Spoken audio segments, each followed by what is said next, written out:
బ్రేక్ఫాస్ట్లోకి ఉపయోగపడే ఒక nutritious and tasty చట్నీని ఎలా ప్రిపేర్ చేసుకోవాలో చూద్దాం. ఒక పాన్ పెట్టుకుని నువ్వులు పల్లీలు వేసి ఫ్రై చేసుకోవాలి. అవి మంచిగా గోల్డెన్ కలర్ వచ్చేదాకా ఫ్రై చేసుకోవాలి. గోల్డెన్ కలర్ వచ్చాక సపరేట్ చేసేసుకోవాలి.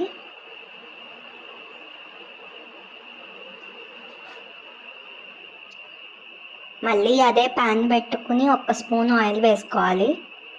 అందులోకి ఎండుమిర్చి కట్ చేసుకుని వేసుకోవాలి. ఎండుమిర్చి బదులు పచ్చిమిర్చి అయినా వేసుకోవచ్చు.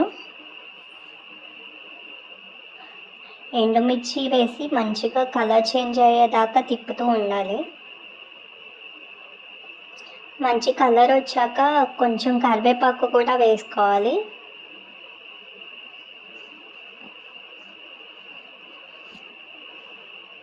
కరివేపాకు మంచిగా ఫ్రై అయ్యి క్రిస్పీగా అయ్యేదాకా ఉంచాలి. తర్వాత స్టవ్ ఆఫ్ చేసేసుకోవాలి.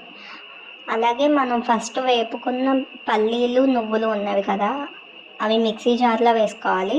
అలాగే ఇప్పుడు ఫ్రై చేసుకున్న ఎండుమిర్చి కరివేపాకు కూడా వేసుకోవాలి. ఒక వెల్లుల్లి రెబ్బ, కొంచెం జీలకర్ర, కొంచెం ఉప్పు, కొంచెం పుట్నాలు వేసుకుని ఇవన్నీ గ్రైండ్ చేసుకోవాలి.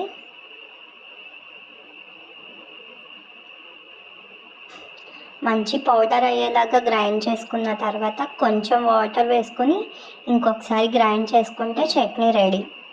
ఈ వీడియో నచ్చితే లైక్ చేసి షేర్ చేసి కామెంట్ చేయండి. ఛానల్ని సబ్స్క్రైబ్ చేసుకోండి. Thanks for watching.